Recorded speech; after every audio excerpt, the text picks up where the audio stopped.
Fala rapaziada, beleza? Rogério Lacerda com mais um vídeo aqui pra você. Hoje eu quero falar de uma banda que eu gosto muito, apesar de não ouvir com muita frequência, porque comigo acontece assim. Eu escuto ela assim uns 3 dias com gosto, ouço com gosto, mas me satisfaz, eu fico bastante tempo sem ouvir. Eu acho até que já comentei isso no canal. O nome dessa banda é Dire Straits, banda britânica fundada por Mark Knopfler, considerado um dos maiores guitarristas de todos os tempos, um cara que está nativo até hoje, né?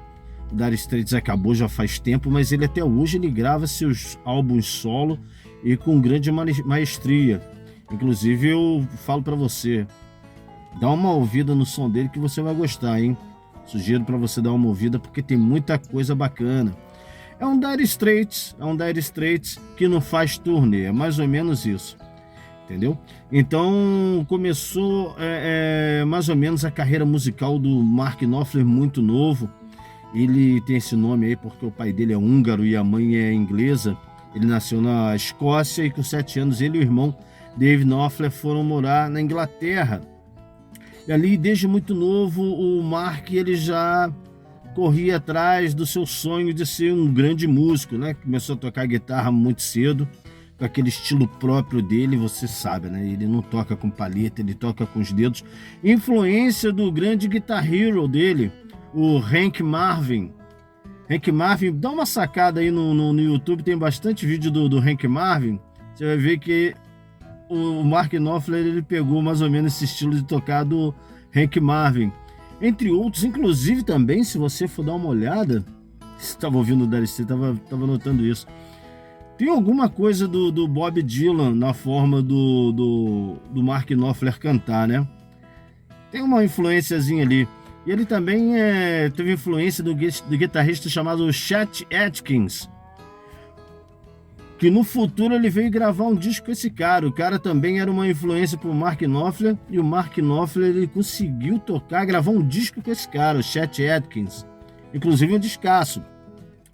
E ele começou a sua carreira não como músico, ele começou como publicitário. Ele foi trabalhar num jornal depois de ter feito a Academia de Letras, né?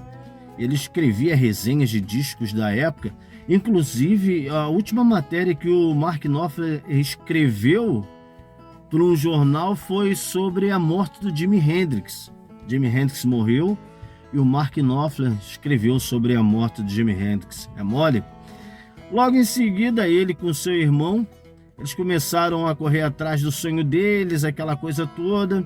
O irmão dele morava com um camarada chamado John Isley, que era um baixista também, um cara super fera no baixo. E eles conheceram também um baterista chamado Pick Withers. Eles fundaram uma banda chamada Café Racers. Cara, esse pessoal, quando começa a carreira, eles escolhem cada nome. Café Racers. E eles começaram a fazer alguns concertozinhos ali na Inglaterra, logo no começo ali da carreira deles. E em determinado show, um camarada chegou lá embaixo, um amigo deles, e falou assim: caras, pô, então vocês mudarem aí o nome de vocês? Ah, mas a gente não sei o que lá, tá com esse nome já tem um tempo. Pô, cara, vocês são caras que estão correndo atrás, estão sempre sem dinheiro. Bota o nome da banda Dire Straits. E Dire Straits é mais ou menos um trocadilho pro cara que tá duro, tá sem dinheiro. Então Dire Straits quer dizer isso. E eles assumiram esse nome. Daí eles começaram a gravar algumas músicas para uma demo. E gravaram uma música chamada Sultans of Swing. Clássico definitivo do Dire Straits. E essa fita, depois que eles começaram a distribuir um monte de lugar sem sucesso, caiu na mão de um DJ da BBC de Londres. O que o cara fez? O cara gostou, cara, daquela demo. Era demo, não era profissional. Ele gostou daquela demo e tocou, botou pra tocar a Sultans of Swing. Tu não vai acreditar, cara, os caras fizeram um sucesso estrondoso com aquela música. Daí começaram a ser vistos, começaram a tocar num monte de lugar e conseguiram assinar com a Vertigo a gravação de um disco. Foi onde eles gravaram em 1978 o auto-intitulado Dire Straits, o disco debut de estreia deles, já fazendo um sucesso, descasso, muito bacana, músicas espetaculares ali e, claro, agora uma gravação profissional de Sultans of Swing, uma música que até hoje é tocada aí a exaustão. E tá ali a banda já começando a ir de um lado para o outro, e a música foi parar nos Estados Unidos, onde fez mais sucesso ainda do que na Inglaterra. Em 78 eles gravaram um novo disco chamado Communiqué, que é praticamente, pelo menos na minha opinião, é praticamente uma cópia. É como se fosse uma sequência natural do disco de estreia, mas eu achei muito parecido.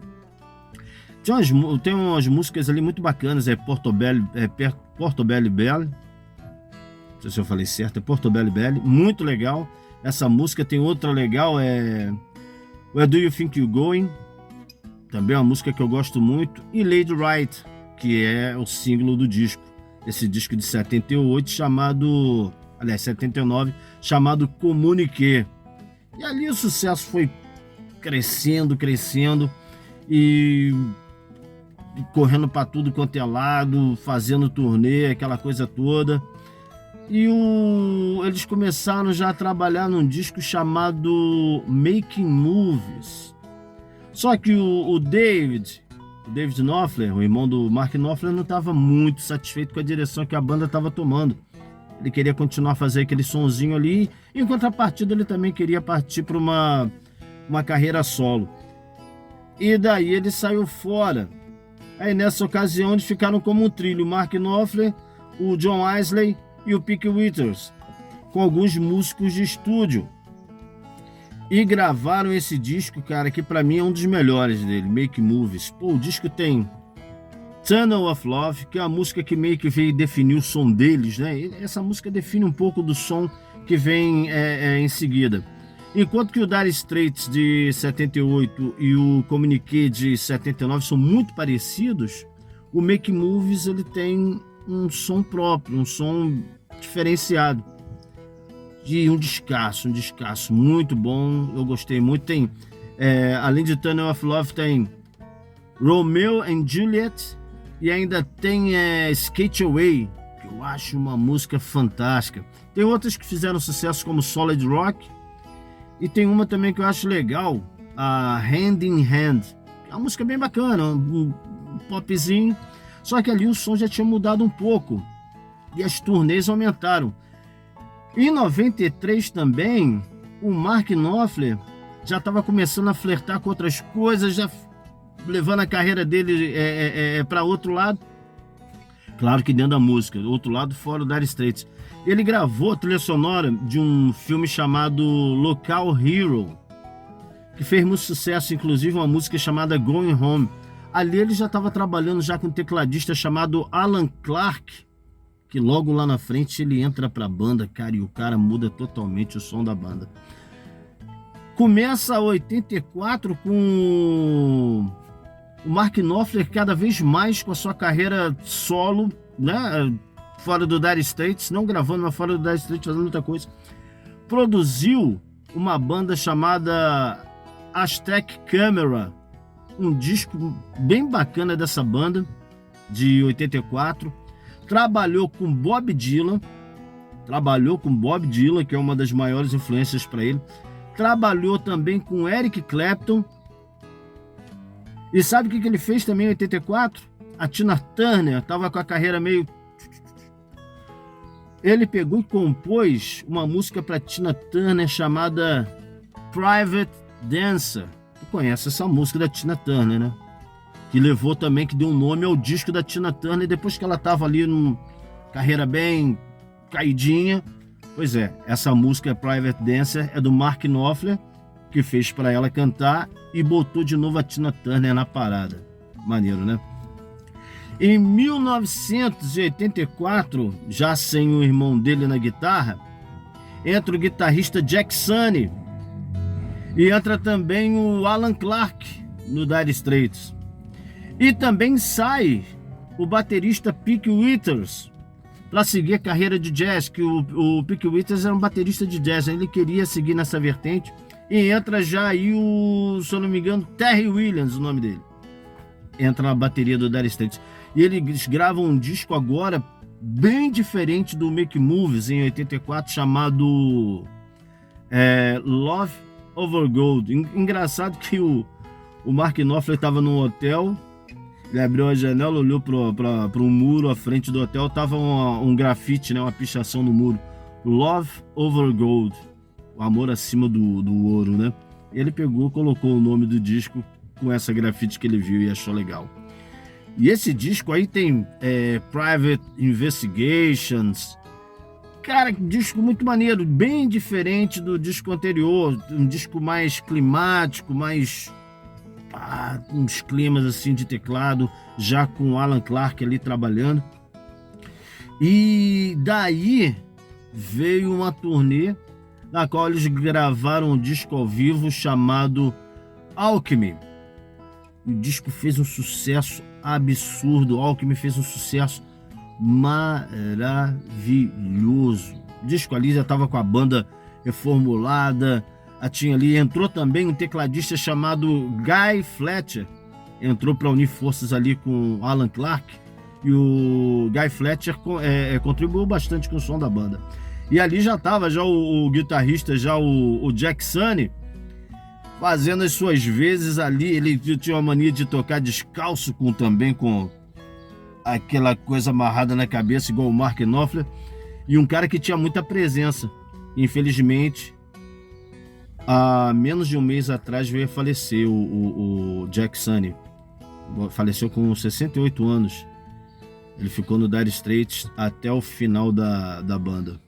Super guitarrista, mas nos deixou dia 30 de agosto passado. Daí, em 85 agora, eles lançam o disco que parece uma coletânea, o disco que veio pegar o Dire Straits, que já vinha muito bem, e jogou o Dire Straits lá em cima. Eu tô falando do Brothers in Arms. Que disco, meu amigo, que disco! Parece uma coletânea o disco. Já com essa super banda, já que o Mark Knopfler reuniu. Olha as músicas que tem nesse disco, ó. So Far Away, Money for Nothing, Walk of Life, Why Worry, Your Latest Trick e o sucesso Brothers in Arms. Ali, Money for Nothing, no clipe, com aquele clipe digitalzão ali da época, ali a MTV tocava aquela música exaustão, era toda hora Money for Nothing rolando, com a parceria do Sting, né? A parceria do Sting. Nos backing vocals. O Sting ali junto com eles nessa música. E também tem um clipe também da Brothers in Arms, que é meio, tem um efeito, né, como se fosse desenho feito por cima. Eu esqueci o nome desse efeito, eu sabia, mas a idade vem, a gente vai esquecendo. E Brothers in Arms vendeu 30 milhões de cópias, 30 milhões de cópias ao redor do mundo. Olha isso, cara.